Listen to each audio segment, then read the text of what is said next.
नमस्कार दोस्तों, तिरंगा ड्राइविंग सेंटर शामली यूपी में आप सभी का स्वागत है।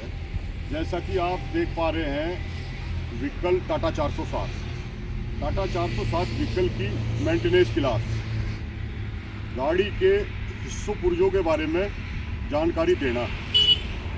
तो सबसे पहले गाड़ी में एक सिस्टम लगाया इंजन को ठंडा रखने के लिए, जिसका नाम रेडिएटर है और ये है रेडिएटर का कैप। इसके अंदर सबसे पहले तो आप पानी भी डाल सकते हैं, नंबर 2 कूलेंट डाल सकते हैं और नंबर 3 टेम्परेचर देखते हुए, जैसे पहाड़ी इलाके में माइनस टेम्परेचर होता है तो वहाँ पे इसके अंदर डाला जाता है एंटी फ्रीज मिक्सचर। क्या डाला जाता है? एंटी फ्रीज मिक्सचर, और नॉर्मली कूलेंट या फिर वाटर भी डाल सकते हैं। तो ये पूरे का नाम इसका रेडिएटर है और ये रेडिएटर का रिजर्व टैंक है। इसके अंदर भी कूलेंट डाल कर रखते हैं, तो ये यहाँ से जो है इस पाइप के जरिए ले लेता है। तो ये एक साधन है रेडिएटर। ये इसकी है फिन्स एंड ट्यूब है। रेडिएटर की समय समय पे सफाई भी करनी बहुत ज़रूरी होती है। रेडिएटर के नीचे एक लगा रहता है ड्रेन प्लग। तो गाड़ी को स्टार्ट करके कास्टिक सोडा, एक बड़ी बाल्टी में 30 लीटर की बाल्टी में कास्टिक सोडा घोल कर रखें और गाड़ी को स्टार्ट करें, ड्रेन प्लग खोल करके। उसके बाद ऊपर से कास्टिक सोडा मिक्स वाटर को यहाँ से डालना है और नीचे से वो निकलता रहेगा और काफ़ी देर तक जो है उसको गाड़ी स्टार्ट ही रखें, उसको डालते रहें और वो पूरा जो है नीचे निकल जाएगा। जब बिल्कुल साफ आना शुरू हो जाएगा उसके बाद में कूलेंट से लेवल पूरा कर दें, नीचे से ड्रेन प्लग बंद करके उसके बाद लेवल पूरा कर दें। ये एक सिस्टम हो गया। इस सिस्टम के बारे में जानकारी होगी, कोई शक तो नहीं इसमें। उसके बाद में दूसरा सिस्टम ये आ गया, इसका क्या नाम है? Air cleaner. एयर को क्लीन करके इंजन के पास भेजता है।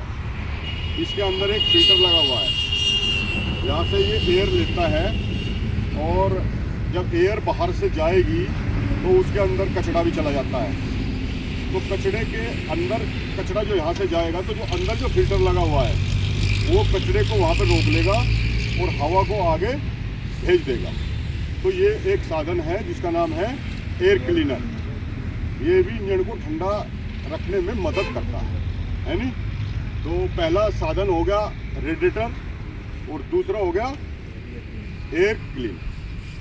इसके बारे में जानकारी होगी, कोई शक तो नहीं?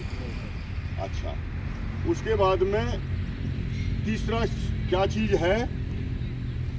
Brake system. ब्रेक सिस्टम कैसे ऑपरेट होता है? तो ये इसके अंदर डलता है ब्रेक फ्लूइड। ये है ब्रेक फ्लूइड रिजर्वर। रिजर्वर इसके अंदर ब्रेक फ्लूइड डाला जाता है और ये है इसका मास्टर सिलेंडर। कौन सा सिलेंडर है? Master cylinder. और ये है इसकी लाइन, ये देख रहे हो, ये लोहे की इसकी लाइन है और ये लाइन कहाँ तक गई है? व्हील तक। टायर नहीं कहते, व्हील कहते हैं। ये सिस्टम यहाँ से लगाकर व्हीलों तक फैला हुआ है।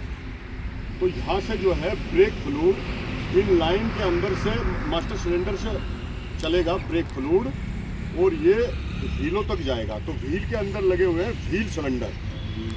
हाँ, तो व्हील सिलेंडर के अंदर जो है फ्लूइड, जब ताकत लगती है फ्लूइड की, ब्रेक लगाते हैं तो उससे व्हील सिलेंडर जो है ऑपरेट होता है और वो शू को फैलाता है। तो शू जब फैलते हैं तो शू जो है ड्रम के साथ में टकराते हैं। ड्रम के साथ में जब वो टकराते हैं तो उसके साथ मैश होते हैं तो ब्रेक ऑपरेट होता है। तो ये हो गया आपका ब्रेक सिस्टम। ब्रेक सिस्टम के बारे में आपको जानकारी होगी, मास्टर सिलेंडर के बारे में जानकारी होगी, ब्रेक फ्लूइड रिजर्वर के बारे में जानकारी होगी। इसको यहाँ से ढक्कन खोल करके ब्रेक फ्लूइड हमेशा चेक करना चाहिए। उसके बाद में क्लच, उसके अंदर फ्लूइड इसके अंदर oil, clutch oil, clutch oil का ये इसका ये रिजर्वर है। इनमें सभी में मैक्सिमम मिनिमम लिखा हुआ है, मैक्सिमम तक होना चाहिए, मिनिमम तक होना चाहिए, है नहीं। इतना फ्लूइड इसमें जो है डाल के रखना है, इतना ऑयल डाल के रखना है। तो ये आपका क्लच का सिस्टम हो गया, ये आपका ब्रेक सिस्टम हो गया, ये आपका एयर क्लीनर हो गया, और ये हो गया आपका रेडिएटर। अच्छा, उसके बाद में इसमें जो है अल्टरनेटर गाड़ी में किस लिए लगाया जाता है? अल्टरनेटर देखो ये यहाँ पर है, ये यहाँ पर है अल्टरनेटर। इधर आकर के देखो, ये है अल्टरनेटर गाड़ी में किस लिए लगाया गया है? हाँ, बैटरी को चार्ज करने के लिए अल्टरनेटर ये ऐसा सिस्टम है कि ये बैटरी को चार्ज रखता है।